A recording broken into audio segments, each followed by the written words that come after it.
कभी खाना न आएगा, विजय पथ पर चलेंगे हम, कभी हारा न जाएगा। ये पानी मुस्कुराहट का कभी खारा न आएगा, विजय पथ पर चलेंगे हम, कभी हारा न जाएगा। ये नेता अपने बेटों को अगर सैनिक बना लेंगे तो सरहद पे कोई फौजी कभी मारा न जाएगा।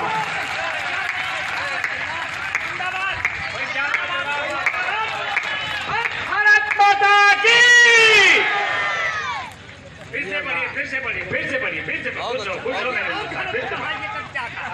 एक बात तालियां देकर के प्यार दे दे तो आदरणीय किशोर राजा का आदेश है कि फिर से पढ़ लूं। बहुत शुक्रिया।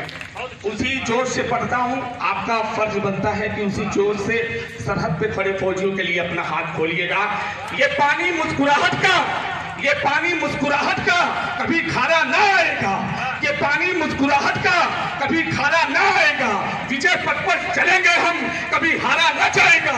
ये नेता अपने बेटों को अगर सैनिक बना लेंगे तो सरहद पे कोई फौजी कभी मारा ना जाएगा।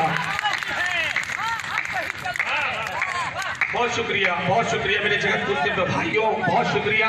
आपने मन दे दिया, मेरा मन हो रहा है।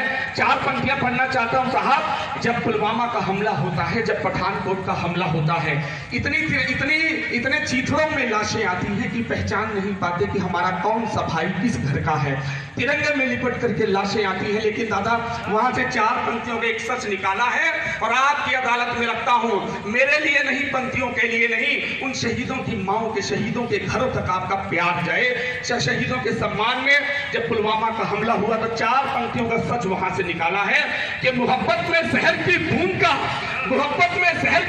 का कोई किरदार न होता, अगर कोई विभीषण सा यहाँ मक्कार न होता, अगर कोई विभीषण सा यहाँ मक्कार न होता, वो पुलवामा में मेरे फौजियों की जान न जाती, अगर भारत के अपनों में कोई गद्दार न होता।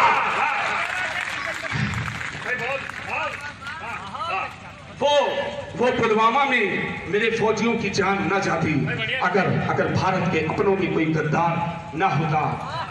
तिरंगे के सम्मान में 4 पंक्तियां देना चाहता हूं। अगर आपको लग जाए कि तिरंगा सही जगह पे चला गया, अभी पिछले दिनों अनुच्छेद 370 हटा, अगर आपको लगता हो कि वो भारत सरकार ने सही किया तो उन कश्मीरी पंडितों के दर्द के लिए अनुच्छेद 370 हटा, उनके सम्मान में एक बार तालियां बजाकर बता दें कि वो सही बात है। एक बार जोरदार तालियां अनुच्छेद 370 में बजाएं।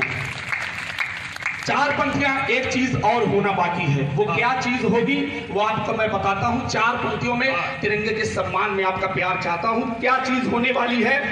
जमी सदियों की गंदी धूल को अब छाट देना है। जमी सदियों की गंदी धूल को अब छाट देना है। हमें आतंकियों की छातियों को फाड़ देना है। हमें आतंकियों की छातियों को फाड़ देना है। अभी तो 370 हटाया आज हमने है, अभी कल बुद्धियों के पर तिरंगा गाड़ देना है। अभी तो 370 हटाया आज हमने है, अभी कल फिर पीओके पर तिरंगा गाड़ देना है। दादा कुछ 2 टके के लोग जेएनयू से आजादी की बात करते हैं, आजादी क्या नारा लगाते हैं, लेकिन आप लोग गवाह हैं इस बात के। 15 अगस्त 1947 को देश तो आजाद हो चुका था ना, आज किस बात की आज़ादी मांगते हैं जेएनयू से? मुझे बड़ा शर्म लगती है। मैं सोचता हूँ क्या हमारे लाला लाजपत राय, बाल गंगाधर तिलक, फिरोज शाह मेहता, गोपाल कृष्ण गोखले, महात्मा गांधी, जवाहरलाल नेहरू, मंगल पांडे, भगत सिंह, क्या ये कुछ कुर्बानियां थी? क्या ये कुर्बानियां नहीं थी? 15 अगस्त 1947 इतने सालों, इतने वर्षों के बाद आजादी मिली, लेकिन ये 2 टके के गद्दार आजादी की बात करते हैं। इनकी सही जगह कहां होनी चाहिए 4 पंक्तियों में बताता हूं, और सोचिएगा, अपने पुरखों की आजादी को याद करिएगा। ऐसे गद्दारों की जगह वहां सही होनी चाहिए। 4 पंक्तियां और गद्दारों का जवाब देता हूं। वतन के, और जब दिल्ली में आंदोलन होते हैं तो वो अपनी वो औरतों को वहां बिठा करके घर में चूड़ी पहन करके बैठ जाते हैं, चाहे वो एनआरसी हो या कोई भी मामला हो। तब 4 पंक्तियां गद्दारों तक, जगतपुर वालों आपकी जिम्मेदारी बनती है कि इन गद्दारों पर अपनी तालियों का तमाचा चौथी पंक्ति में दीजिएगा कि वतन के द्रोहियों को मेरी बाती भेज दो साहब, वतन के द्रोहियों को मेरी बाती भेज दो साहब, पहनने को उन्हें चूड़ी की साजी भेज दो साहब, जो आजादी है मांगे आज के आजाद भारत में उन्हें जिन्ना की गोदी में कराची भेज उन्हें जिन्ना की गोदी में कराची भेज दो साहब। हैदराबाद में दादा सभा हो रही होती है, वहां अमूल्य नाम की लड़की ओवैसी की सभा में आती है और पाकिस्तान जिंदाबाद बोलने लगती है। आपने सुना होगा, काफी वायरल बात 1-2 साल पहले हुई थी। ऐसे मंच सजा होता है, ओवैसी की सभा हो रही होती है और पूर्व नियोजित वो लड़की अमूल्य नाम की आकर के बोलती है पाकिस्तान जिंदाबाद। शायद आप अगर सुने होंगे तो आपकी रूह कांपी होगी कि पाकिस्तान जिंदाबाद इस मिट्टी पर बैठ करके जिस थाली में खाया उस थाली में छेद किया, पत्थरबाजी की शर्त नहीं आई, तमाम बातें हुई। मैंने दादा उस लड़की को जवाब दिया, एक तरफ बोला गया पाकिस्तान जिंदाबाद और मैंने क्या जवाब दिया, ये 165 देशों में इन पंक्तियों को मोबाइल के जरिए सुना गया है। आज जगतपुर की धरती पे पढ़ता हूं और चौथी पंक्ति पे अपने इस देश के सम्मान में लाज रख लीजिएगा। गरम लू में खड़े फौजी का हर ईमान जिंदाबाद, गरम लू में खड़े फौजी का हर ईमान जिंदाबाद, ये जंगल मन ये वंदे मातरम का गान जिंदाबाद, मेरी सांसें चलेगी जब तक तब तक कहूंगा मैं वो पाकिस्तान मुर्दाबाद के हिंदुस्तान जिंदाबाद। बहुत अच्छा है, बहुत बढ़िया। एक बार फिर से बोलना है, कहो भारत माता की। यार कमजोर पड़ जाते कैसे चलेगा।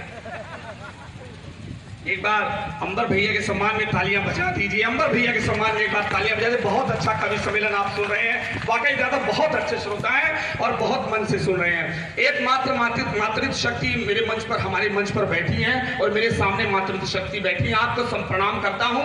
आपकी जिम्मेदारी बनती है दादा, 4 पंक्तियां पढ़ता हूं, ओज में ऐसा भी लिखा जा सकता है और दुनिया की हर बेटी को सैल्यूट करिएगा। 4 पंक्तियां इनके सम्मान में प्रियंका जी आपको समर्पित करता हूं। यही दुखों को है, यही तो मर्म लेती है अपनी बहन। दुनिया की हर बेटी हर बहन को सैल्यूट करिएगा। यही दुखों को हरती है, यही तो मर्म लेती है, यही लज्जा, यही इज्जत, यही तो शर्म लेती है। बड़े ही शौक से बाबुल मेरे अक्सर कहा करते, किसी का भाग्य अच्छा हो तो बेटी जन्म लेती है। किसी का भाग्य अच्छा हो तो बेटी जन्म लेती है। जब हमारे भारत में, हमारे देश से ओलंपिक मेडल आए तब पुरुषों के मेडल ज्यादा आए, तो मैंने सोचा कि ये मेडल हमारी महिलाओं, हमारी बहनों से भी आ सकते थे।